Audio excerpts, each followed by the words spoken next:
Mark, should I read yours?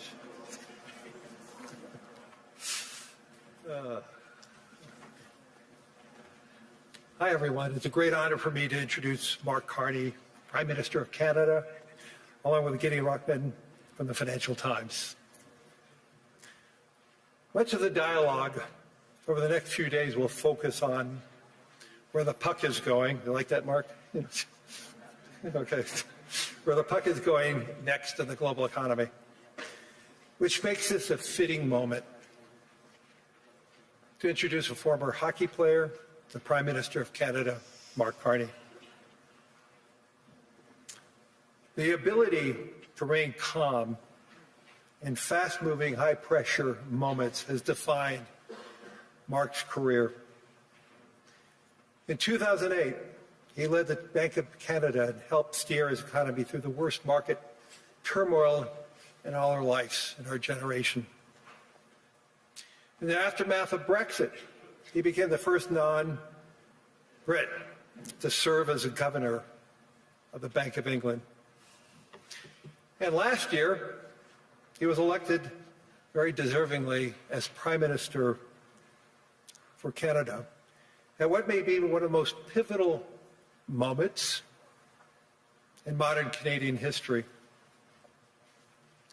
Today, Prime Minister Carney is focused on making Canada a place where it's easier to build, simpler to trade, smarter to invest in, and build more unity across its nation.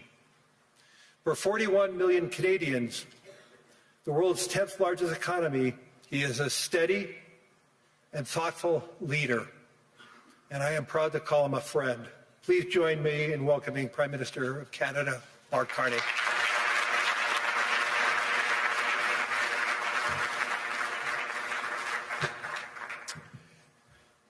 Thank you very much, Larry. I'm going to start in French, and then I'll switch back to English. Merci, Larry. Thank you, Larry. C'est un plaisir. It is both a pleasure et un devoir and a duty d'être parmi vous to be with you tonight in this pivotal moment that Canada and the world go through. Today I will talk about a rupture in the world order, the end of a pleasant fiction and the beginning of a harsh reality, where geopolitics, where the large main power geopolitics is submitted to no limits, no constraints. On the other hand, I would like to tell you that the other countries, especially intermediate powers like Canada, are not powerless. They have the capacity to build a new order that encompasses our values, such as respect for human rights, sustainable development, solidarity, sovereignty, and territorial integrity of the various states. La puissance des moins the puissants power of the less power par starts with honesty. It seems that every day we're reminded that we live in an era of great power rivalry, that the rules-based order is fading, that the strong can do what they can and the weak must suffer what they must. And this aphorism of Thucydides is presented as inevitable, as the natural logic of international relations reasserting itself.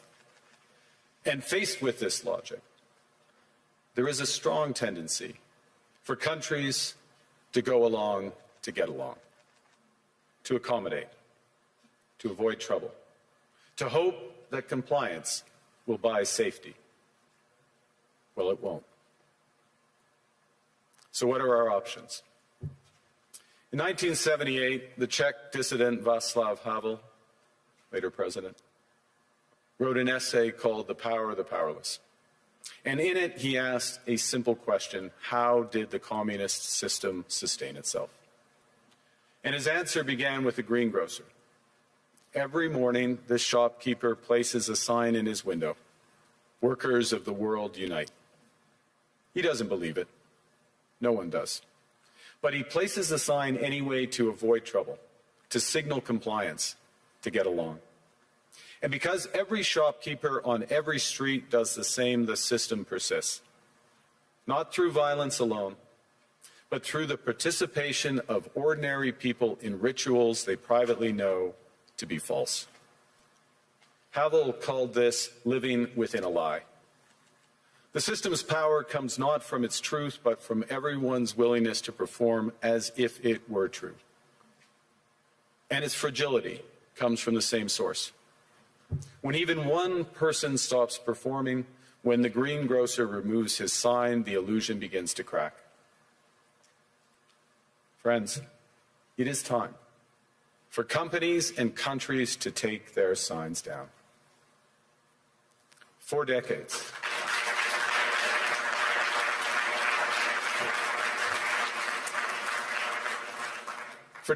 countries like Canada prospered under what we called the rules-based international order. We joined its institutions, we praised its principles, we benefited from its predictability. And because of that, we could pursue values-based foreign policies under its protection. We knew the story of the international rules-based order was partially false, that the strongest would exempt themselves when convenient, that trade rules were enforced asymmetrically. And we knew that international law applied with varying rigor depending on the identity of the accused or the victim. This fiction was useful, and American hegemony in particular helped provide public goods, open sea lanes, a stable financial system, collective security, and support for frameworks for resolving disputes. So we placed the sign in the window. We participated in the rituals. And we largely avoided calling out the gaps between rhetoric and reality. This bargain no longer works. Let me be direct. We are in the midst of a rupture, not a transition. Over the past 2 decades, a series of crises in finance, health, energy, and geopolitics have laid bare the risks of extreme global integration. But more recently, great powers have begun using economic integration as weapons. Tariffs as leverage, financial infrastructure as coercion, supply chains as vulnerabilities to be exploited. You cannot live within the lie of mutual benefit through integration when integration becomes the source of your subordination.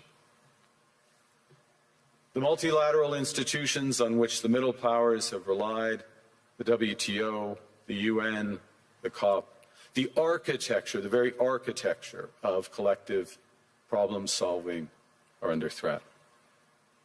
And as a result, many countries are drawing the same conclusions, that they must develop greater strategic autonomy in energy, food, critical minerals, in finance and supply chains. And this impulse is understandable. A country that can't feed itself, fuel itself, or defend itself has few options. When the rules no longer protect you, you must protect yourself. But let's be clear-eyed about where this leads. A world of fortresses will be poorer, more fragile, and less sustainable. And there's another truth. If great powers abandon even the pretense of rules and values for the unhindered pursuit of their power and interests, the gains from transactionalism will become harder to replicate. Hegemons cannot continually monetize their relationships.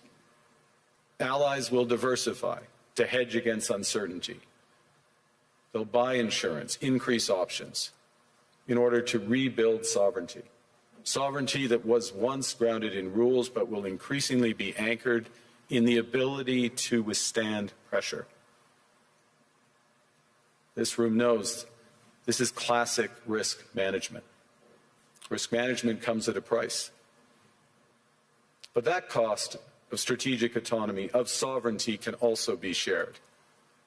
Collective investments in resilience are cheaper than everyone building their own fortresses. Shared standards reduce fragmentations. Complementarities are positive sum.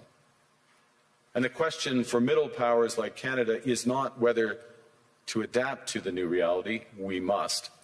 The question is whether we adapt by simply building higher walls or whether we can do something more ambitious.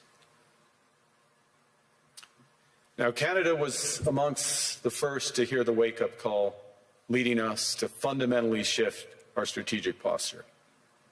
Canadians know that our old, comfortable assumptions that our geography and alliance memberships automatically conferred prosperity and security, that assumption is no longer valid.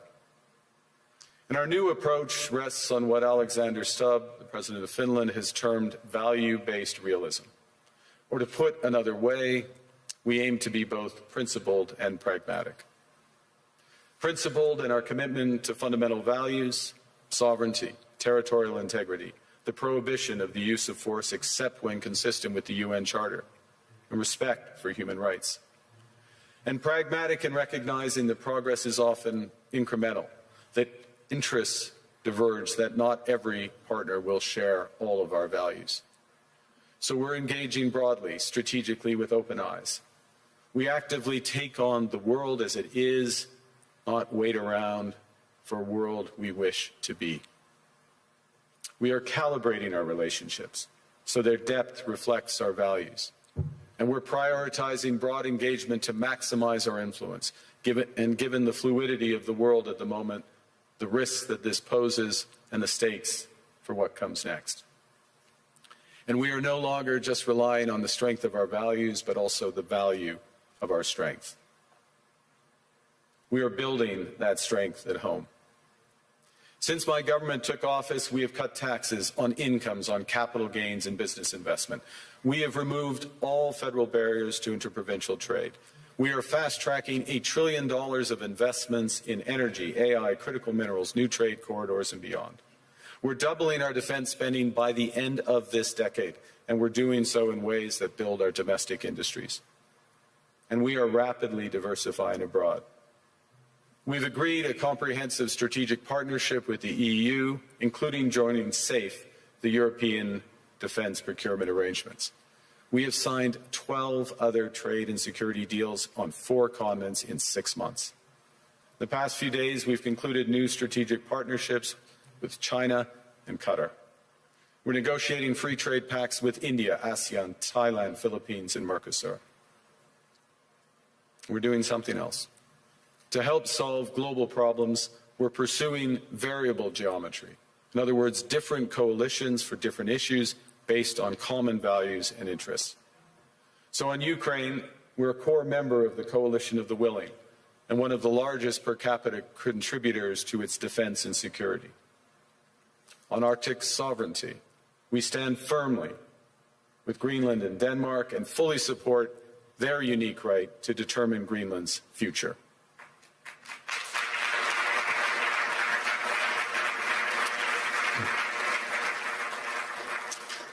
Our commitment to NATO's Article 5 is unwavering. So we're working with our NATO allies, including the Nordic Baltic 8, to further secure the alliance's northern and western flanks, including through Canada's unprecedented investments in over-the-horizon radar, in submarines, in aircraft, and boots on the ground, boots on the ice. Canada strongly opposes tariffs over Greenland and calls for focused talks to achieve our shared objectives of security and prosperity in the Arctic.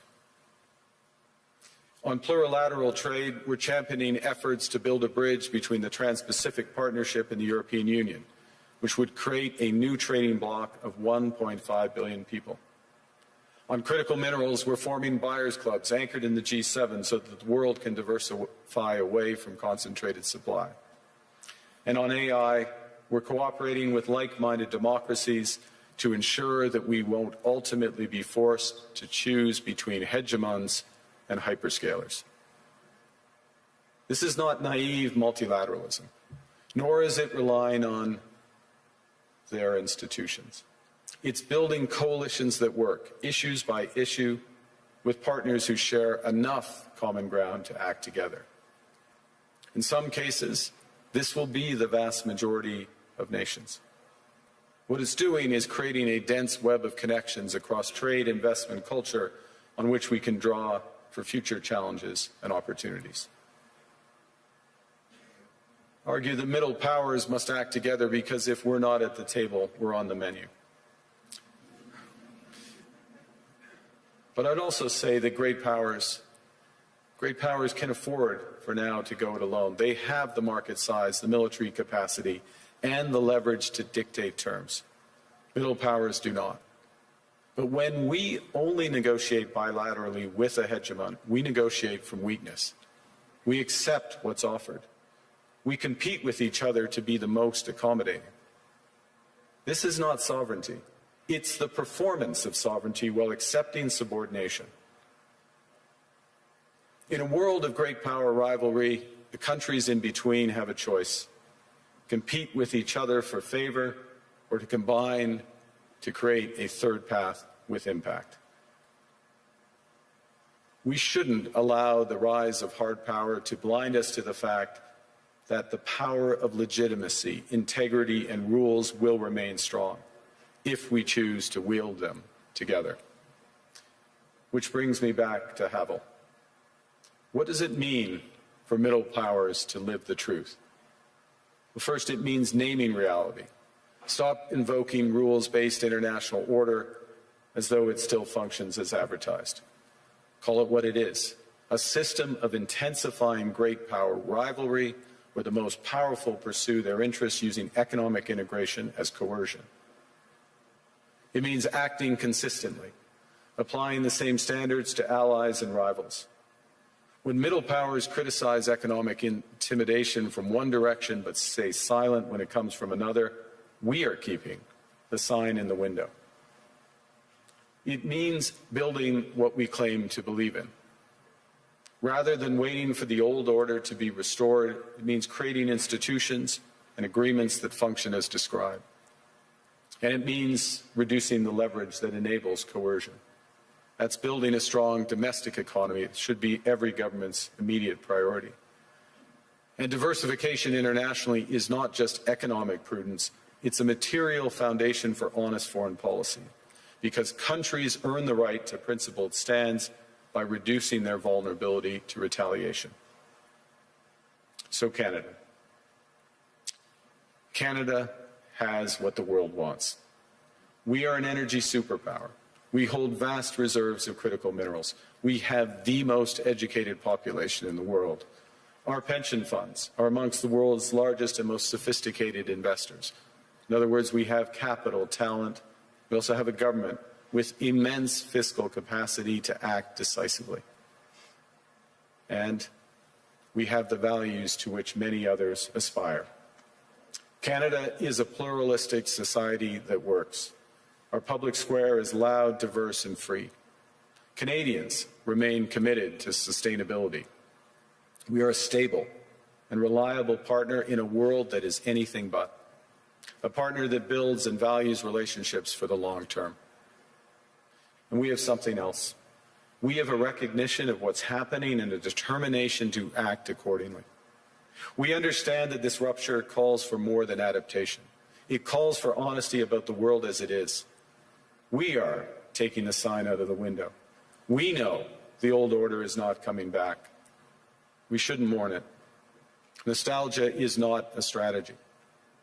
But we believe that from the fracture, we can build something bigger, better, stronger, more just. This is the task of the middle powers. The countries that have the most to lose from a world of fortresses and the most to gain from genuine cooperation. The powerful have their power. But we have something too. The capacity to stop pretending, to name reality, to build our strength at home, and to act together. That is Canada's path. We choose it openly and confidently, and it is a path wide open to any country willing to take it with us. Thank you very much.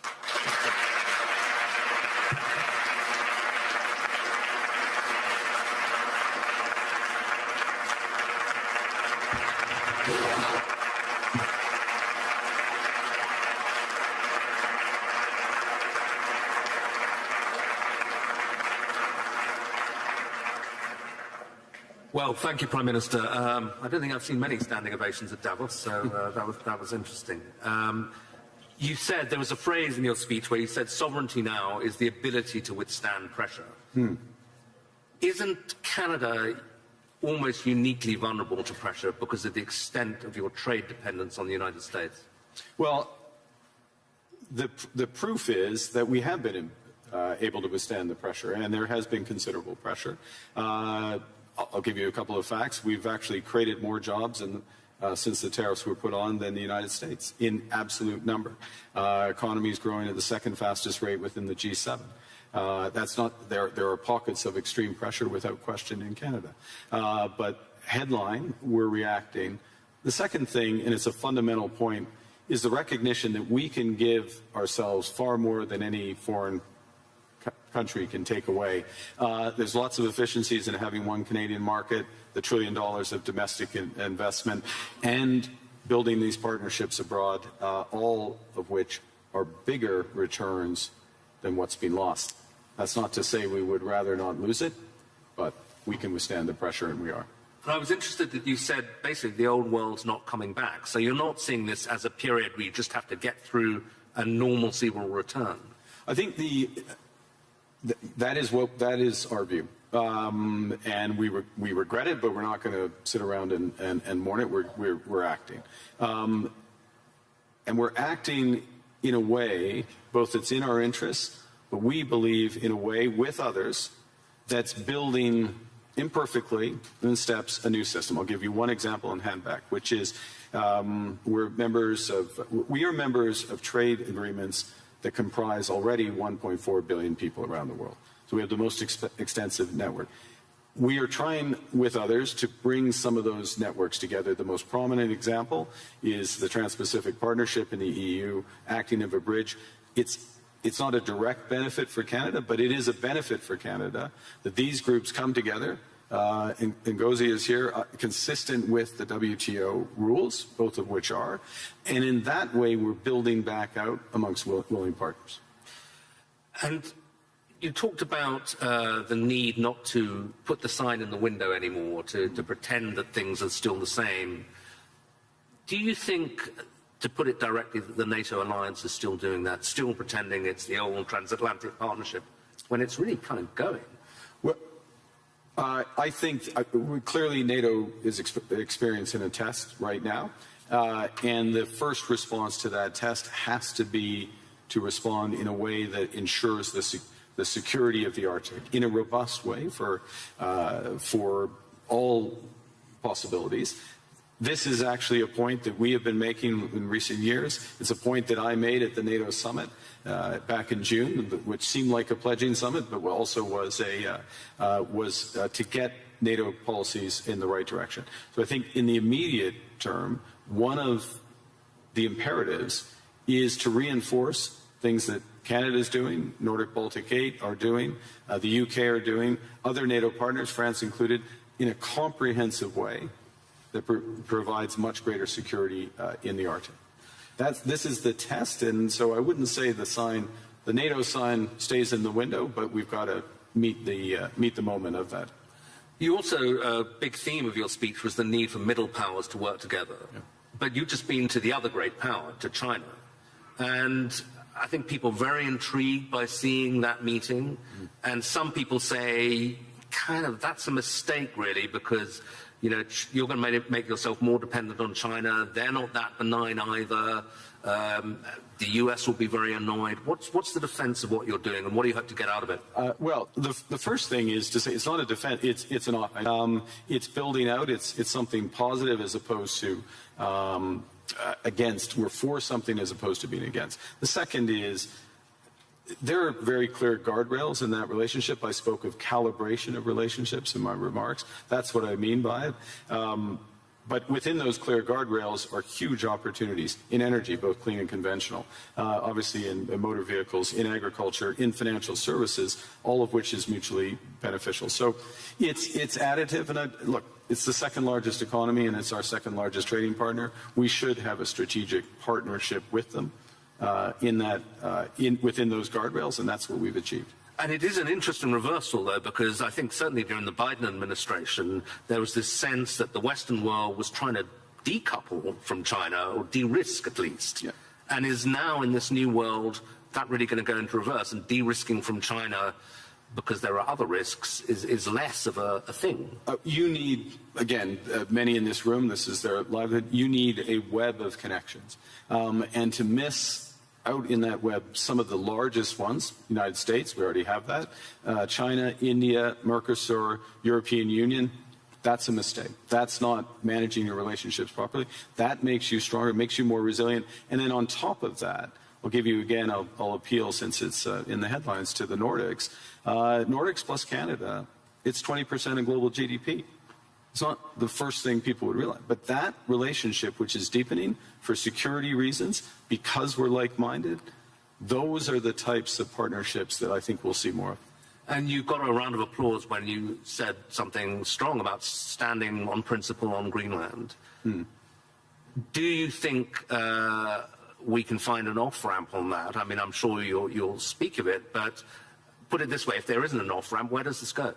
I strongly believe that there's a better outcome that come from the discussions that have been catalyzed in an unusual way, admittedly, but and we absolutely stand by the principles that I referenced.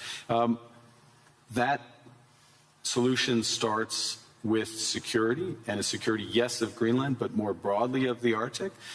Canada is foursquare contributing to that. We're at the start of a major ramp up above and beyond, so we'll be a major contributor to that. NATO has to deliver on that. We're working intensively in order to do it. As well, prosperity for the people of Greenland. In the end, it comes back to the people there, and there are opportunities to do that in ways that would strengthen all of the alliance. And when President Trump says, oh, you know, Greenland's under threat from Russia, even from China, is that for real? I would say that there are threats. Russia is without question a threat in the Arctic, without question. Russia does lots of horrible things, and will take the opportunity to condemn their unjustified and horrific assault on Ukraine, almost at its fourth year. They are a real threat in the Arctic, one against we need to protect, which is why we have 364 5-day air, sea, and land presence. It's why we're adding to our submarine fleet, adding to our air fighter fleet, why we're building out over-the-horizon radar to protect from Russian missile threats and others, and why we will work with our NATO partners. The threat is more prospective than actual at this stage in terms of actual activity in the Arctic, and we intend to keep it that way. Another big issue that's going to come up this week is this Board of Peace that President Trump is keen on. I'm not sure whether it's for Gaza or for the entire world, but apparently Canada's been invited. Are you going to join? We have been invited, and let me start by, I think we should recognize the progress that has been made in at least getting towards the end of the first phase of this process. And the activation, if I can put it that way, of the process to set up the Board of Peace is the start of phase 2. Our view is, and that's to be welcomed, and this is a positive vehicle. Our view is we need to work on the actual structure of the vehicle. You just referenced, is it for Gaza? Well, the UN resolution, Security Council Resolution 2803, references a Board of Peace for Gaza. That's where we see it becoming immediately operative, and it needs to be, in our view, it's better to be designed in that way for the immediate needs there. There are many other needs around the world, first point. Second point, it needs to coincide with the immediate full flow of humanitarian aid into Gaza. We are still not where we need to be. Conditions still are horrific, so that needs to come alongside. We think there's aspects of the governance and the decision-making process that could be improved, but we will work with others, obviously work with the United States, because we can to improve the situation, the horrific situation there, and to move onto a path to a true two-state solution. There's a suggestion you can get permanent membership of the Board of Peace by ponying up $1 billion. You going to write a check for that? We would write checks and deliver in kind to improve the welfare of the people of Palestine. But we want to see it delivered direct to those outcomes promoting peace, and so the mechanics and how it works that way. Okay, final question.